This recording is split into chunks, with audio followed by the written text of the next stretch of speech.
Hello everyone, welcome back to my channel. और कल हमने पढ़ा था रिप्रोडक्शन तक और वहां तक हम समझ चुके थे कि लिविंग ऑर्गेनिजम्स के कुछ इंपॉर्टेंट फीचर्स क्या होते हैं। आज हम उसी टॉपिक को आगे कंटिन्यू करेंगे और ये समझेंगे कि लिविंग और नॉन लिविंग के बीच में एक्चुअली क्या डिफरेंसेस होते हैं। इस वीडियो के बाद आई विल मेक श्योर कि आप सभी कंफ्यूज नहीं होंगे और मैं आपको एग्जाम्पल के साथ इतनी क्लियरली समझाऊंगी कि ये कॉन्सेप्ट आपको एकदम क्रिस्टल एंड क्लियर हो जाएंगे। तो चलो फिर हम आज का अपना टॉपिक शुरू करते हैं। और आज का हमारा टॉपिक है important modes of sexual reproduction. Sexual और असेक्सुअल रिप्रोडक्शन हम कल पढ़ चुके थे और आज हम सेक्सुअल रिप्रोडक्शन के टाइप्स के बारे में पढ़ेंगे। असेक्सुअल रिप्रोडक्शन मेनली 5 तरीकों से होता है। उसमें फर्स्ट होता है आपका बाइनरी फिजन। बाइनरी का मतलब होता है दो और फिजन का मतलब होता है टूटना। ये मेनली आपका अमीबा और बैक्टीरिया में पाया जाता है और इसमें क्या होता है, एक ही सेल दो इक्वल पार्ट्स में डिवाइड हो जाती है और वो दोनों इक्वल पार्ट एक नए ऑर्गेनिज्म में डेवलप हो जाते हैं। तो इसको हम बोलते हैं बाइनरी फिजन। ये मेनली असेक्सुअल रिप्रोडक्शन का टाइप है। Second one is budding. Budding mainly आपको यीस्ट और हाइड्रा में देखने को मिलती है। और बडिंग में क्या होता है, पूरा जो पेरेंट बॉडी होता है वो एक पेरेंट बॉडी में एक छोटा सा बर्ड या फिर एक आउटग्रोथ बाहर निकलता है जो कि धीरे धीरे ग्रो होके एक अलग पूरा प्लांट बॉडी फॉर्म करता है। तो इसको हम बोलते हैं बडिंग। उसके बाद आता है रीजनरेशन। रीजनरेशन आपका मेनली प्लेन एरिया में देखने को मिलता है। और रीजनरेशन में होता क्या है, अगर बॉडी का एक पार्ट कट हो जाता है तो रीजनरेशन में वो जो पार्ट कट होगा उससे एक पूरा नया ऑर्गेनिज्म डेवलप हो जाएगा और ये बहुत ही ज़्यादा पावरफुल एबिलिटी है रीजनरेशन की। जैसे इसका हम एक एग्जांपल ले सकते हैं, लिजार्ड। छिपकली में हमने देखा ना, इनकी पूंछ टूट जाती है और फिर दोबारा से रीजनरेट हो जाती है, तो ये एक बहुत पावरफुल एबिलिटी होती है। नेक्स्ट आपका फ्रेगमेंटेशन। फ्रेगमेंटेशन में क्या होता है, बॉडी छोटे छोटे फ्रेगमेंट्स में टुकड़ों में टूट जाती है और एक हर एक फ्रेगमेंट एक नए ऑर्गेनिज्म को फॉर्म करता है, एक नए ऑर्गेनिज्म बनाता है। ये मेनली फिलामेंटियस एल्गा, फंजाई और प्रोटोनिमॉफमोसिस में देखने को मिलती है। यहाँ कंफ्यूजन है कि प्रोटोनिमॉफमोसिस क्या होता है। जब मोस का एक स्पोर अर्थ पर गिरता है, यानी कि जमीन पर एक स्पोर गिरता है और वो जर्मिनेट होता है, तो उससे जो पहला स्ट्रक्चर फॉर्म होता है हम उसको प्रोटोनिमा ऑफ मॉस बोलते हैं। ये फोटोसिंथेसिस में हेल्प करता है और बर्ड्स बनाने में भी, बर्ड फॉर्मेशन में ये हेल्प करता है। उसके बाद आता है स्पोरुलेशन। स्पोरुलेशन भी एसेक्सुअल रिप्रोडक्शन का ही एक मेथड है। इसमें क्या होता है, स्पोर्स बनते हैं जो जैसे फेवरेबल कंडीशंस आती है, फेवरेबल कंडीशंस में वो ग्रो कर जाते हैं, एक नए ऑर्गेनिज्म को फॉर्म करते हैं, एक नए ऑर्गेनिज्म में डेवलप हो जाते हैं। इसका मेनली एग्जांपल है alga, fungi, bacteria, bryophytes and कुछ टेरिडोफाइट्स, जिनमें आपको स्पोरुलेशन देखने को मिलता है। तो ये थे कुछ important mode of asexual reproduction. अब हम कुछ और इम्पोर्टेंट पॉइंट्स पढ़ने वाले हैं ग्रोथ और रिप्रोडक्शन के बारे में। अगर हम बात करें यूनिसेल्युलर ऑर्गेनिज्म में, तो जो ग्रोथ और रिप्रोडक्शन होते हैं वो एक्चुअली एक दूसरे के इंक्लूसिव कैरेक्टर्स होते हैं, मतलब वो दोनों सेम ही होते हैं, एक दूसरे के सिनोनियम्स होते हैं। कैसे, जैसे हम अगर अमीबा का एग्जांपल लेते हैं, अमीबा एक यूनिसेल्युलर ऑर्गेनिज्म है, उसमें ग्रोथ होती है। ग्रोथ मतलब रिप्रोडक्शन होता है। जैसे एक सेल जैसे बड़ा होगा फिर स्प्लिट होगा और वो दो सेल्स में टूट जाएगा। तो जैसे जैसे अमीबा की सेल ग्रो करती है, ग्रो करने के बाद वो स्प्लिट हो जाती है दो में, तो कहीं ना कहीं ग्रोथ और रिप्रोडक्शन सिनोनियम से एक दूसरे के जो एक साथ हो रहे हैं। वहीं अगर हम मल्टी सेल्युलर ऑर्गेनिज्म में बात करें, तो मल्टी सेल्युलर ऑर्गेनिज्म में बहुत सारे सेल्स होते हैं। जब ये सेल्स ग्रो करते हैं तो सेल्स के नंबर में इंक्रीज होता है, बॉडी बड़ी हो जाती है, नंबर ऑफ सेल्स बढ़ जाते हैं। लेकिन ग्रोथ के बाद एक नया ऑर्गेनिज्म बनता है, ऐसा नहीं होता। इसलिए रिप्रोडक्शन एक अलग और एक कॉम्प्लेक्स प्रोसेस है जो कि सिनोनियम नहीं होते मल्टीसेल्युलर ऑर्गेनिज्म में। तो आप सब ये डायग्राम्स में देख सकते हैं मोड्स ऑफ एसेक्सुअल रिप्रोडक्शन।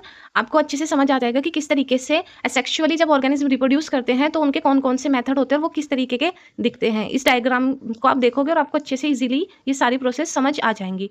इसमें आपका फर्स्ट है binary fission, budding, true regeneration, fragmentation and sporulation, जो मैं ऑलरेडी आपको पीछे समझा चुकी हूँ।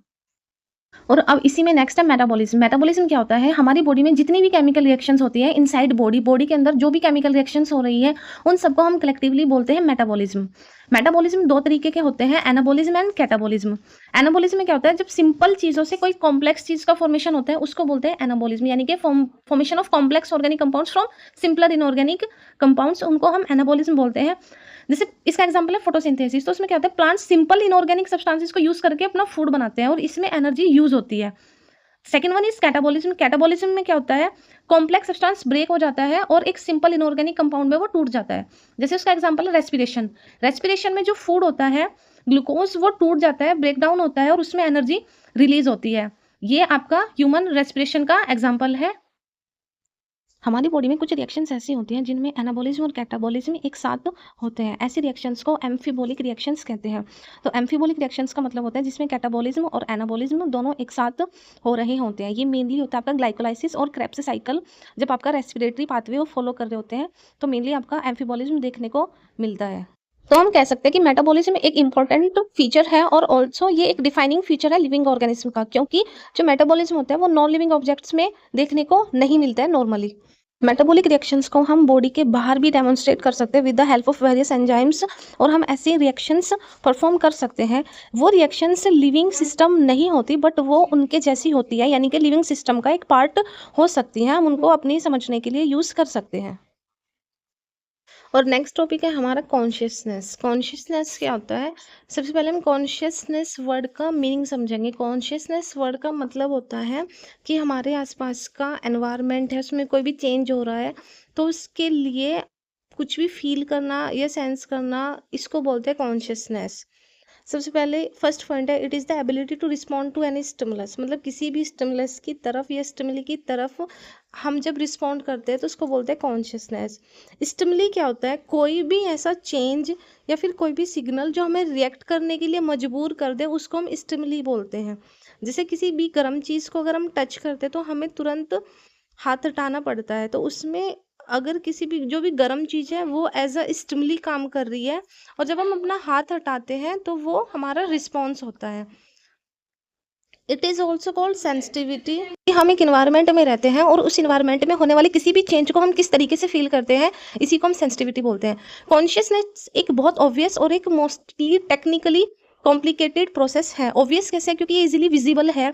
और टेक्निकली कॉम्प्लिकेटेड प्रोसेस क्या है कि जब ये होती है तो इसके पीछे एक बहुत पूरा सिस्टम, एक पूरा प्रोसेस होता है। जैसे हम अपना एग्जांपल है आई ब्लिंक।